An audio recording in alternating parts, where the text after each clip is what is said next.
د اعتکاف د اهمیت اندازه تاسو ردینه اولګوي رسول الله صلی الله علیه وسلم تر اخری عمره پوری ډیر په اهتمام سره اعتکاف کړي. د بخاری شریف حدیث ته حضرت عائشہ رضی الله تعالی عنها مبارک فرمایي ان النبي صلى الله عليه وسلم كان يعتكف العشر الاواخر من رمضان. نبی علیہ الصلوۃ والسلام بعد رمضان مبارک په اخری عشره کې اعتکاف کولو تر دې پوري چې الله جل جلاله د دې وصال وکړو. نو بیا د نبی علیہ الصلوۃ والسلام د وصال نه پس د بیان مبارکانو په خپل کورونو کې اعتکاف کول. د رسول الله صلی الله علیه وسلم مبارک د اعتکاف سره ډېر محبت وو.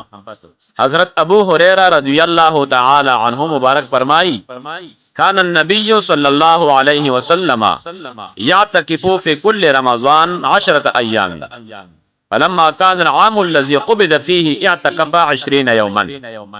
نبی علیہ الصلوۃ والسلام په هر رمضان مبارک کی اخیری لس ورځې اعتکاف کولو. په کوم کال چې نبی علیہ الصلوۃ والسلام وصال وشو نو په هغه کال شل ورځې اعتکاف کړو، یعنی منځنۍ لس ورځې او اخیری لس ورځې رسول الله مبارک اعتکاف کړو. دا شل ورځې اعتکاف غالبا د دې د وجو چې دې ته به اشارتن معلومه شوی و زما په نږدې وخت کې وفات کېږم، زما وصال به کېږي، نو ځکه شل ورځې اعتکاف کړی. حضرت ابی ابن کعب رضی اللہ تعالی عنہ مبارک فرمائی ان رسول اللہ صلی اللہ علیہ وسلم كان يعتكف في العشر الاواخر من رمضان فسافر سنة فلم يعتكف. رسول الله صلی اللہ علیہ وسلم با د رمضان مبارک د اخری عشر اعتکاف کولو. بیا یو کال سفر وکړو، د سفر په وجه اعتکاف اونکړی شو. نو فلما كان العام المقبل اعتكف 20 يوما. نو آئنده کال بیا شل ورځې اعتکاف کړی.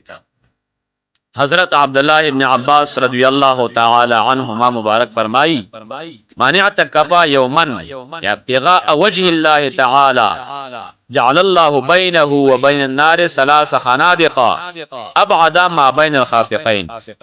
سوک چې ورځ د الله تعالی د رضا د پاره اعتکاف وکړي نو الله تعالی به د او جهنم په منځ کې 3 داسې خندقونه حایل کړي تر دې فاصله به د ځمکې او اسمان د منځنۍ فاصلې نه ډېره زیاته وي. سبحان الله. دغشان امام بهقی رحمت الله علیه او نور محدثین دا حدیث را نقل کړی دی. رسول الله صلی الله علیه وسلم مبارک فرمایي اعتکاف 10 فی رمضان کحجتین و عمرتین. د رمضان په اخری عشره کې اعتکاف کول اعتبار د ثواب سره د 2 حجونو او د 2 عمرو برابر دی. که تاسو خیال وکئ که په دنیاوي کارونو کې مونږ ته لسمه حصه فائدہ په نظر راشي نو مونږ د هغې د حاصلولو کوشش کوو، لیکن افسوس چې د 10 ورځو اعتکاف کې مونږ ته دومره ډېره فائدہ په نظر راځي خو مونږ بیا هم ورته هېڅ توجه نه ورکوو. دا زمونږ او ستاسو کمزوري ده. دی حدیث ته وګورئ، رسول الله مبارک فرمایي من اعتکف ایمانا واحتسابا غفر له ما تقدم من ذنبه. سوچ د ایمان سره او د ثواب پنیت یعنی خالص د الله تعالی د رضا د پاره اعتکاف وکړي نو په دې سره د ټول صغیره ګناهونه معاف کولې شي. الله جل جلاله ورته صغیره ګناهونه په دې باندې معاف. من اعتکف ایمانا واحتسابا غفر له ما تقدم من ذنبه. د اعتکاف معنا دا ده چې تقرب الى الله تعالی بمجاورة بیته والاعراض عن الدنیا. انسان د الله تعالی په کور یعنی جمعات کې اوسېدلو سره د الله تعالی قرب او نزدېکت حاصلوي. د دنیا نه ځان څنډې تکړي د رحمت طلب کولو او د مغفرت په کام باندې د الله تعالی په خدمت کې ځان حاضر کړي. تقرب الى الله تعالی. د اعتکاف اهمه فائدہ دا ده په دې کې تقرب الى الله راځي، الله تعالی ته سره نږدې کېږي. او بل والاعراض عن الدنیا، د دنیا د کارونو نه ځان څنډې تکي رب کریم ته ځان وقف کی عبادت تا دا د الله جل جلاله د قرب حاصلولو لپاره عظیم نسخه ده. امام زهری رحمت الله علیه فرمایي رسول الله صلی الله علیه وسلم ډیر کارونه کله کړی دي او کله پرې دي، لیکن د کله نه چې مدینه منوره ته رسول الله صلی الله علیه وسلم تشریف راوړی دی د هغه د وخت نه تر اخره عمره پورې کله هم د رمضان مبارک د اخره لس ورځو اعتکاف نه لري پرې و حیرانتیا دادا د دې دومره اهتمام به وجود خلق د دې پوره پابندي نه کوي.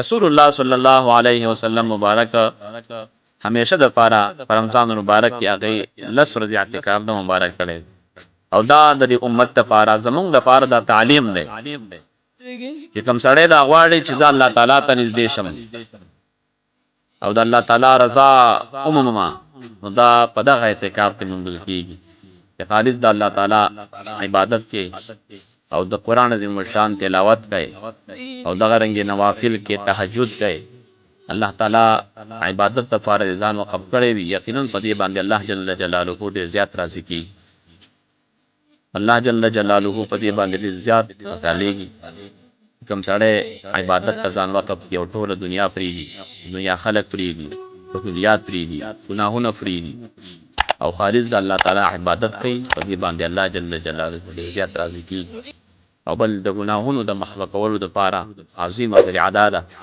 انسان همیش د پاره د غلط ورځي اعتکاف کوي د الله تعالی د رضا د پاره او د الله تعالی د قرب لپاره رب کریم خدا کا باندې انسان کا اجر کثیر رب کریم دې موږ او تاسو سره توفیق را نصیب کړي چې د غلط ورځي اعتکاف نارینه په خپل جماعتونو کې وکړي او زنانه په خپل کورونو کې وکړي وما علی الا البلاغ.